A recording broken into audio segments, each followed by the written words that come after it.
सभी साथियों को मेरा प्यार भरा नमस्कार। आज हम जो चैप्टर है गैस स्टेट उसका नेक्स्ट टॉपिक ले रहे हैं ग्राम का विसरण का नियम, ग्राम्स लॉ ऑफ डिफ्यूजन। सबसे पहली बात तो विसरण क्या होता है, सभी को वैसे पता होता है। विसरण का मतलब क्या होता है, किसी भी पदार्थ के जो अणु होते हैं वो अपनी अधिक सांद्रता से कम सांद्रता की ओर अपने आप ही क्या करते हैं, गति करते हैं। सांद्रता से सांद्रता ज्यादा होगी उधर से ले कम सांद्रता की ओर क्या करते हैं, स्पॉन्टेनियसली मूव कर जाते हैं। उसी को हम बोलते हैं विसरण। जैसे फॉर एग्जाम्पल हम लेते ही हैं कि हम किसी कमरे के अंदर है और परफ्यूम का अपन स्प्रे करते हैं बॉडी के ऊपर, तो थोड़ी देर बाद के अंदर क्या होता है, पूरे रूम के अंदर उसकी स्मेल हो जाती है। गैस के अणु पूरे रूम के अंदर फैल गए अपने आप ही बिना किसी एनर्जी के, स्वतः स्पॉन्टेनियस। ये होता है विसरण। तो जो ग्राम ने क्या बताया था, ग्राम ने बोला था दाब और ताप की समान परिस्थितियों में, मतलब कांस्टेंट होना चाहिए प्रेशर और कांस्टेंट टेम्परेचर के ऊपर जो गैसों के विसरण की दर होती है, रेट ऑफ डिफ्यूजन, उनके घनत्व के वर्गमूल या मोलर द्रव्यमान के वर्गमूल के व्युत्क्रमानुपाती होती है। मतलब क्या होगा, जो रेट ऑफ डिफ्यूजन होगी वो इनवर्सली प्रोपोर्शनल किसके होगी, root square of molar mass and root square of density. जैसे कि अपन क्या समझते हैं, जो रेट ऑफ डिफ्यूजन होगी आर, वो क्या होगी, इनवर्सली प्रोपोर्शनल टू किसके, रूट स्क्वायर ऑफ डेंसिटी, यानी 1/√d। या बोल लो इसको आप क्या, रेट ऑफ डिफ्यूजन आर जो होगी वो क्या होगी, inversely proportional to molar mass के वर्गमूल के व्युत्क्रमानुपाती होती है, यानी 1/√m लिखा जाएगा। रूट m क्या है, molar mass, d for density. इनका ध्यान रखना है, इसको समझ लें आप कि जिस गैस का मोलर मास जितना कम होगा उसका जो रेट ऑफ डिफ्यूजन होगा आर, वो क्या होगा, ज्यादा होगा, क्योंकि ये एक दूसरे के क्या होते हैं, व्युत्क्रमानुपाती, वो भी किसके, अंडर रूट के, स्क्वायर रूट के। ये बात ध्यान रखें। सिंपल सी बात थी, क्या थी, हिंदी में देख लें, गैसों के विसरण की दर घनत्व के वर्गमूल या मोलर द्रव्यमान के वर्गमूल के व्युत्क्रमानुपाती होती है। अब यहाँ आपने क्या कंपैरिजन किया दो गैसों का, क्या लिया, यदि R1 और R2 दो गैसों के विसरण की दरें हैं और D1 और D2 क्या है, उनका घनत्व है, तो ग्राम का विसरण नियमानुसार क्या होगा। अपन को पता है कि R is inversely proportional to 1/√d होता है, अभी हमने बात की थी। तो R1 क्या होगा, R1 is inversely proportional to D1/√d1। इसी प्रकार आपका R2 क्या हो जाएगा, R2 क्या हो जाएगा, 1/√d2। अब इनका आप रेशियो निकालोगे R1 और R2 का, तो क्या निकल के आएगा, R1/R2 क्या हो जाएगा, डेंसिटी नीचे थी पता है आपको, तो अंडर रूट तो वापस लगा देंगे, ऊपर लिख देंगे अपन D2/d1। इसको ध्यान रखें। ये होता है जब आप कंपैरिजन करते हो विसरण की दर को, रेट ऑफ डिफ्यूजन को। या इसको मैं इस प्रकार से भी अपन लिख सकते हैं, क्या, R1/R2 इक्वल टू √m2/m1। अब आप यहाँ छोटी सी मैं एग्जाम्पल रूप में आपको समझा देता हूँ। आपको ध्यान क्या रखना है कि जिस गैस का मोलर द्रव्यमान जितना कम होगा उसका रेट ऑफ डिफ्यूजन यानी विसरण की दर उतनी ही ज्यादा होगी। जैसे हम दो गैसों की तुलना करते हैं, एक हमने ले ली नाइट्रोजन गैस, एक हमने ले ली ऑक्सीजन गैस। अब इनका मोलर द्रव्यमान सभी को पता है, नाइट्रोजन का परमाणु क्रमांक कितना होता है 7, तो मोलर मास कितना होता है 14, तो N2 का कितना हो जाएगा 28। इसी प्रकार ऑक्सीजन का परमाणु एटॉमिक नंबर कितने होते हैं 8, मोलर मास कितना लेते हैं 16, तो O2 का कितना हो जाएगा मोलर मास 32, एक ऑक्सीजन का 16 तो O2 का कितना हो गया 32। अब इनको देखो, नाइट्रोजन गैस और ऑक्सीजन गैस में मोलर मास किसका कम है, नाइट्रोजन गैस का कम है, तो नाइट्रोजन गैस की विसरण की दर ज्यादा होगी। जिसका मोलर द्रव्यमान कम, उसके विसरण की दर क्या होती है, अधिक होती है। ध्यान रखना, उल्टी होती है, क्योंकि ये इनवर्सली प्रोपोर्शनल होती है। Rate of diffusion inversely proportional to root square of molar mass. Next देखते हैं काइनेटिक थ्योरी ऑफ गैसेस। ये तो हो गया ग्राम का विसरण नियम, सिंपल सी बात याद रखनी थी, एक लाइन के अंदर याद रखनी है आपको, ज्यादा इसमें कुछ है थोड़ी बात है नहीं। गैसों का अणुगति सिद्धांत, काइनेटिक थ्योरी ऑफ गैसेस। गैसों काइनेटिक थ्योरी बचपन से पढ़ते आ रहे हैं गैसों के बारे के अंदर, वही बात यहाँ कुछ इंपॉर्टेंट ध्यान रखना है। पहला तो ये इसको याद रख लेना, मैक्सवेल और बोल्ट्जमान ने ये सिद्धांत थ्योरी दी थी अपन को। कई बार पूछा जा सकता है वैज्ञानिकों के नाम, किसने दी थी, मैक्सवेल और बोल्ट्जमान ने दी थी। इसके क्या क्या अजैप्शन है, अणुगति काइनेटिक थ्योरी की जो मेन अजैप्शन है उन पर हम बात कर लेते हैं। प्रत्येक गैस अति सूक्ष्म कणों से मिलकर बनी होती है, सभी को पता है। स्मॉल पार्टिकल से गैस बनती है ना, जो स्मॉल पार्टिकल से गैस बनती है उन पार्टिकल को हम क्या बोलते हैं, मॉलिक्यूल, अणु या परमाणु, एटम कह सकते हैं आप, ठीक है। ये इतने छोटे, बहुत स्मॉल होते हैं और दूर दूर होते हैं कि गैस के अणुओं का कुल आयतन उनके मध्य के रिक्त स्थान की तुलना में नगण्य होता है। क्योंकि सभी को पता है, बचपन से पढ़ते हुए आ रहे हो कि गैस के जो अणु होते हैं वो दूर दूर तक फैले रहते हैं, ठीक है। लिक्विड में पास पास आ जाते हैं, सॉलिड में और पास पास आ जाते हैं। तो जो कह रहा है, जो बोर्ड लाइन कर देखिए, इसका मतलब क्या होता है कि इतने दूर होते हैं कि जो गैस के अणु कुल आयतन होता है उनके बीच के स्थान की तुलना में बहुत ही नेग्लिजिबल होता है, ठीक है। ये तो कुछ समझ में आ गया। ये लाइन ध्यान रखनी, अति सूक्ष्म कणों से मिलकर बनी होती है, उन कणों को हम क्या बोलते हैं, स्मॉल पार्टिकल्स को मॉलिक्यूल या एटम बोलते हैं, परमाणु या परमाणु बोल सकते हैं। हाँ, सेकंड लाइन देखो, सामान्य ताप और दाब, नॉर्मल टेम्परेचर एंड प्रेशर पर गैस कणों के मध्य, गैस अणु के मध्य कोई आकर्षण बल, अट्रैक्शन फोर्स काम नहीं करता है, नहीं होता है। यानी अंतरा अणु आकर्षण बल क्या होता है, नगण्य होता है। कैसे समझ लें, हमारे पास कोई सिस्टम है, उसके अंदर हमने गैस ले ली, अगर नॉर्मल टेम्परेचर और प्रेशर है तो इनके अणुओं के बीच में कोई किसी प्रकार का अट्रैक्शन फोर्स वर्क नहीं करता है। लेकिन अगर आपने क्या किया, टेम्परेचर को कर दिया कम, टेम्परेचर कर दिया हमने डिक्रीज, और प्रेशर को क्या कर दिया हमने इंक्रीज। जैसे टेम्परेचर कम करते हैं और प्रेशर को बढ़ाते हैं तो इनका जो ये क्या होगा, सिस्टम यहां तक मान लो जाएगा, तो गैस के अणु क्या आ जाएंगे, पास पास आ जाएंगे। जब ताप को कम करते हो और दाब को बढ़ाते हो तो गैस के जो कण हैं वो क्या हो जाते हैं, पास पास आ जाते हैं। और जब ये पास पास आ जाते हैं तो इनके मध्य कोई न कोई अंतराणु आकर्षण बल काम करने लग जाता है। लेकिन यहाँ लाइन लिखी हुई, सामान्य ताप या दाब पर इनके बीच में किसी प्रकार का कोई अट्रैक्शन फोर्स नहीं होता है, ये ध्यान रखना। गैस के अणु लगातार गतिक अवस्था में रहते हैं। गतिक अवस्था का मतलब क्या हुआ, डायनेमिक मोशन, या लगातार गति करते रहेंगे, कभी भी ये रुकते नहीं हैं, स्थिर नहीं होते हैं।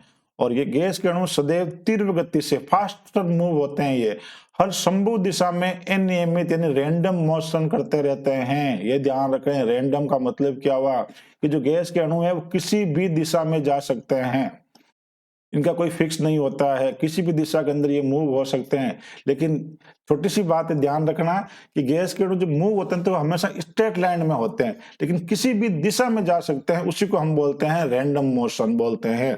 यादृच्छिक हिंदी में बोलते हैं या सादृच्छिक बोल देते हैं, इसको कोई बात नहीं, याद रखना, रैंडम वर्ड याद रखना।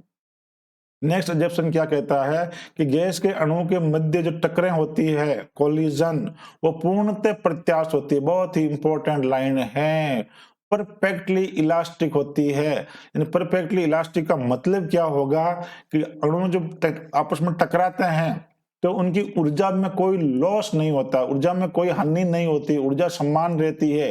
केवल ऊर्जा का एक्सचेंज हो सकता है, विनिमय हो सकता है, लेकिन जो टोटल एनर्जी होती है, कुल ऊर्जा हमेशा क्या रहती है, स्थिर रहेगी, कांस्टेंट रहेगी। या इनको आप यूं समझ लें सिंपल बात के अंदर कि जब गैस के अणु के मध्य टकरें होती है कोलिजन होता है तो उनकी जो एनर्जी होती है उसमें किसी प्रकार की कोई हानि नहीं होती है, एनर्जी में कोई लॉस नहीं होता है, कुल ऊर्जा हमेशा स्थिर रहेगी, टकराने से ऊर्जा में कोई परिवर्तन नहीं होता है। इसका मतलब यह हुआ। और ये दूसरी बात, जो टक्करें होती है कोलिजन, वो परफेक्टली इलास्टिक होता है, पूर्णतः प्रत्यास्थ होती है। क्लियर? हाँ, अब देखो ये परस्पर एक दूसरे से अथवा पात्र की दीवारों से टकराने पर भी इनकी गतिज ऊर्जा में कोई कमी नहीं आती है, कोई चेंज नहीं, लॉस नहीं होता है, ऊर्जा का कोई लॉस नहीं होगा। तो गैस का दाब होता है प्रेशर, वो अणुओं की दीवारों से टकरों के कारण उत्पन्न होता है। जब जो गैस के अणु जो होते हैं लगातार गति करते रहते हैं, जब ये पात्र की दीवारों से कोलाइड करेंगे, टकराएंगे, और टकराने की वजह से जो प्रेशर क्रिएट होगा वही गैस का दाब होता है। ये कोई ज्यादा इंपॉर्टेंट लाइन नहीं थी। गैस के अणुओं की गति पर गुरुत्वाकर्षण बल का प्रभाव नगण्य नेग्लिजेबल होता है, यानी गुरुत्वाकर्षण का कोई प्रभाव नहीं पड़ता है। इस लाइन का मतलब क्या हुआ? अगर 2 या 3 गैसें ले रखी है तो आप इसको अपन ये नहीं समझ सकते हैं कि जो भारी गैस होती है वो नीचे रहेगी, हल्की गैस ऊपर रहेगी, नहीं, क्योंकि इस पर गुरुत्वाकर्षण का कोई प्रभाव नहीं पड़ता है। हल्की गैस नीचे रह सकती है, भारी गैस ऊपर भी जा सकती है, ऐसा कुछ नहीं होता है, क्योंकि इनके ऊपर इस पर गुरुत्वाकर्षण फोर्स का कोई इफेक्ट नहीं होता, ग्रेविटेशनल फोर्स का कोई इफेक्ट नहीं होता है। जो ऑब्जेक्शन नंबर 7 है बहुत इंपॉर्टेंट है। गैस के अणुओं की गतिज ऊर्जा उसके परम ताप के समानुपाती होती है, ये लाइन ध्यान रखना है। अगर आप ताप बढ़ाओगे तो अणुओं की गति बढ़ेगी, यानी अणु की गतिज ऊर्जा भी इंक्रीज हो जाएगी, बस ये ध्यान रखना है। जिसमें सभी एजम्पशन के अंदर जो मोस्ट इंपॉर्टेंट था वो एक तो पॉइंट नंबर 7 था। क्या था कि ताप बढ़ाएंगे, ये सभी को पता है, ताप बढ़ाएंगे तो अणुओं का जो मूवमेंट होगा वो बढ़ेगा, और मूवमेंट बढ़ेगा तो काइनेटिक एनर्जी भी क्या हो जाएगी? इंक्रीज हो जाएगी। और एक ये ध्यान रखना, टक्करें होती है वो पूर्णतः प्रत्यास्थ होती है, परफेक्टली इलास्टिक, और इसकी वजह से एनर्जी में कोई लॉस नहीं होता है। ये हो गया आपका काइनेटिक थ्योरी हो गई। अब ये लिखा हुआ गैसों का अणुगतिक समीकरण क्या होता है? काइनेटिक इक्वेशन ऑफ गैसों का अणुगतिक समीकरण। ये समीकरण किसने दिया था? क्लॉसियस और क्रोनिग ने दिया था। और ये आपको समीकरण एज इट इज याद ही रखना है। PV इजिकल टू क्या होता है? 1/3 MANU²। यहाँ सभी को अच्छी तरह से जो हमने राशियां यूज की इनके अंदर उनको देख लें। P का सभी को पता है क्या होगा? गैस का दाब, PN pressure, V volume, gas का आयतन। जो ये N होता है ये गैस के अणुओं की कुल संख्या होती है। N क्या होता है? कि उस गैस के कितने अणु ले रखे हैं, N अणुओं की कुल संख्या। और जो स्मॉल m है ये क्या है? गैस के अणुओं का द्रव्यमान। यहां होना चाहिए गैस के एक अणु का द्रव्यमान। गैस के एक अणु का द्रव्यमान स्मॉल m, और कितने अणु हैं? n, तो मल्टीप्लाई n कर देते हैं, तो इसको हम लिख सकते हैं m into small m into n को हम लिख सकते हैं कैपिटल M से, यानी गैस के अणुओं का कुल द्रव्यमान। या स्मॉल जो m है वो एक अणु का द्रव्यमान है। और U क्या है?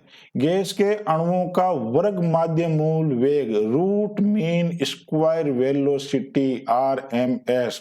इस U की जगह अपन U की जगह V भी लिखा होता कई बार। इस V का मतलब भी आप ये समझना, root mean square velocity RMS, और कई बार यहाँ C भी यूज कर देते हैं, तो वो कोई बात नहीं है। इंपॉर्टेंट बात तो ये है कि समीकरण याद रहना चाहिए। PV is equal to 1/3 MNU²। साथ ही एक बात देखो इसके अंदर, अगर हमें ये RMS पूछ ले कि म्यू कितना है, तो इस इक्वेशन को अपन कन्वर्ट कर सकते हैं अदला बदली करके। कैसे? U² इक्वल टू क्या हो जाएगा? सबसे पहले लिखेंगे अपन, ये 3 है, क्रॉस मल्टीप्लाई करना सबको आता है। ये लिखे जो 3 नीचे है कहाँ जाएंगे? ऊपर जाएंगे, तो 3 फिर PV, और जो ये MN है वो कहाँ जाएगा? नीचे आ जाएगा MN। ये हो गई इक्वेशन। आप सॉरी स्मॉल m आएगा, यहाँ आएगा स्मॉल m और उसके बाद लिखा जाएगा अपन के n। क्लियर। और इसको आपस लिखते हैं, देखो ये तो है U square, U equal to क्या हो जाएगा 3pv upon small m into n, और यहां से हमने स्क्वायर को हटाया तो इधर लगा देंगे अंडर रूट। ये ध्यान रखें, u equal to 3pv upon mn। ये हम देखो क्वेश्चन और लिखी थी, RMS इक्वल टू क्या लिख दिया under root 3RT upon m। ध्यान रखें ये अंडर जो रूट लगा रखा है ये पूरे पर लगा रखा है, ये पीवी की जगह RT कैसे आ गया। सभी को पता होती है आइडियल गैस इक्वेशन क्या होती है, पीवी इज इक्वल टू होती है RT होती है। हाँ, तो पीवी की जगह अपन क्या यूज कर सकते हैं, पीवी की जगह हम RT भी यूज कर सकते हैं। अगर ये इक्वेशन हुई आपके क्या हो जाएगी अंडर रूट 3 और पीवी की जगह RT अपॉन mn, वहां से अपन इसको निकाल sorry small m multiply n। तो क्या हम यहाँ स्मॉल जो m मल्टीप्लाई n है इसी की जगह तो हम कैपिटल M लिख भी सकते हैं। तो क्या हो जाएगा 3RT अपॉन m। कुल मिलाकर के यहाँ पे कैपिटल M आ जाएगा। कुल मिलाकर के अपन को याद क्या रखनी है, काइनेटिक इक्वेशन याद रखनी है। काइनेटिक गैस इक्वेशन क्या होती है, PV is equal to 1/3mnu square, और इस mn की जगह कैपिटल M भी लिखा जा सकता है। तब PV इज इक्वल टू क्या हो जाएगा 1/3 कैपिटल M और U स्क्वायर। U की जगह V भी आ सकता है और V स्क्वायर भी आ सकता है और C स्क्वायर भी आ सकता है, आएगा स्क्वायर ही। यह हो गई आप काइनेटिक गैस इक्वेशन। किसने दी थी, क्लॉसियस और क्रोनिग ने दी थी। ये याद, चाहे वैज्ञानिकों का नाम याद रहे या नहीं रहे चलेगा, लेकिन ये इक्वेशन आपको याद रहनी चाहिए। और फिर इसको रिप्लेस RMS की वैल्यू निकालनी आनी चाहिए, वो तो अपन निकाल लेंगे जब इक्वेशन याद रहेगी। और इसमें से एक मोटी बात निकल के ये आई कि जो RMS होता है वो अंडर रूट T के क्या होता है, डायरेक्टली प्रोपोर्शनल होता है। कैसे, सिंपल सी बात है, टेम्परेचर बढ़ाओगे तो क्या होगा, अणु की गति बढ़ेगी, वेलोसिटी इंक्रीज हो जाएगी, तो ये क्या हुआ डायरेक्टली प्रोपोर्शनली होगा। नेक्स्ट देखें, अब हम लेते हैं कुछ क्वेश्चन। जैसे ये क्वेश्चन आपको स्क्रीन के ऊपर जो दिखाई दे रहा है, ये लैब असिस्टेंट एग्जाम हुआ था 29/6/2022 को पूछा गया है। एक मिनट,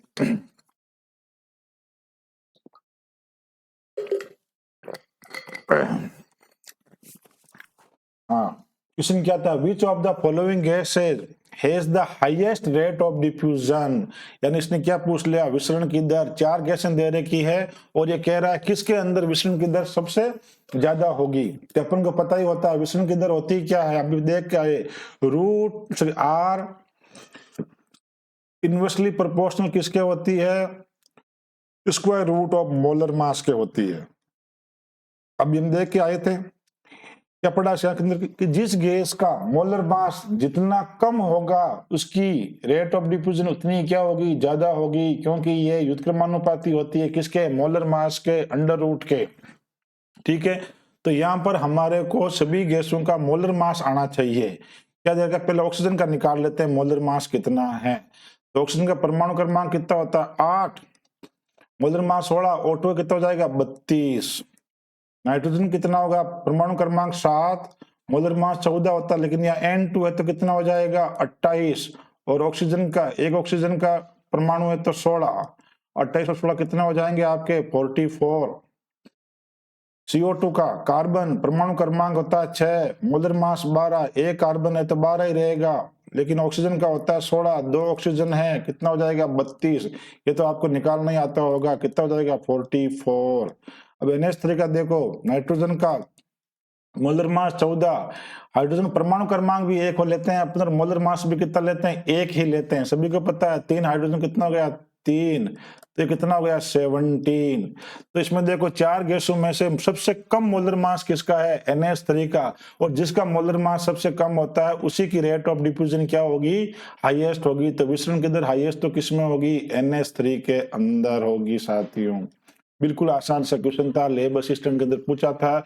यह क्वेश्चन जो आया हुआ था वो ग्राम्स के लॉ से आया हुआ था, ग्राम के विसरण नियम से।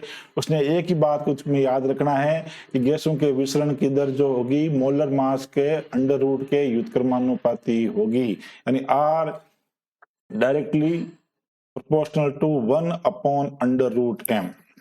और अगर यही क्वेश्चन पूछता कि सबसे कम विसरण की दर किसकी होगी, तो सबसे कम तो 44, दो ऑप्शन है, दोनों की विसरण की दर सबसे कम होगी। लेकिन यहाँ तुमको हाईएस्ट पूछे तो हाईएस्ट उत्तर आंसर एक ही आएगा, NH3 होगा। नेक्स्ट क्वेश्चन लैब असिस्टेंट 2016 के अंदर पूछा गया। क्या पूछा गया है question? What are the relative rate of diffusion, यानी यह क्वेश्चन वहीं से लिया हुआ है ग्राम के विसरण नियम से। Rate of diffusion are naturally occurring isotope of neon. Neon के आपको समस्थानिक दे रखे हैं, आइसोटोप दे रखे हैं। सभी को पता है समस्थानिक क्या होता है, जिनका परमाणु क्रमांक क्या होता है, एक ही होता है, परमाणु क्रमांक समान, लेकिन मोलर मास क्या होता है, अलग अलग। या यूं कह दो कि प्रोटॉनों की संख्या तो समान होती है लेकिन न्यूट्रॉन की संख्या क्या होगी, अलग अलग। तो मोलर मास क्या हो जाएगा, अलग अलग हो जाएगा, उसी को हम बोलते हैं आइसोटोप। ये तो सभी साथियों को पता है कि कोई जो अपन का एटम होता है उसको हम किस प्रकार रिप्रेजेंट करते हैं। एटम मैंने कोई एक्स लिया तो यहाँ तो आता है परमाणु क्रमांक जेड लिखते हैं और यहाँ लिखते हैं अपन मोलर मास एम। तो यहाँ आपको जो नियॉन के 3 आइसोटोप दिए उन तीनों का इसने मोलर मास लिख दिया। देखो 20, 20, 21 और 22। और हमको पता है कि जिसका मोलर मास जितना कम होगा उसके विसरण की दर भी क्या होगी, उतनी ही ज्यादा होगी। तो ज्यादा सबसे ज्यादा किसकी होगी, जिसका मोलर मास कितना है, सबसे कम 20। 20 किसका, ये रहा ऑप्शन नंबर 1 सही हो जाएगा। 20, 21 और 22, ठीक है। तो सबसे ज्यादा विसरण की दर किस समस्थानिक की होगी, जिसका मोलर मास 20 है। सबसे कम मोलर मास तो विसरण की दर सबसे अधिक, बस ये ध्यान रखना है इसके अंदर। तो जो ग्राम ने हमें बताया था। अब लैब असिस्टेंट 2018 के अंदर भी यहीं से क्वेश्चन पूछ लिया। क्या पूछा?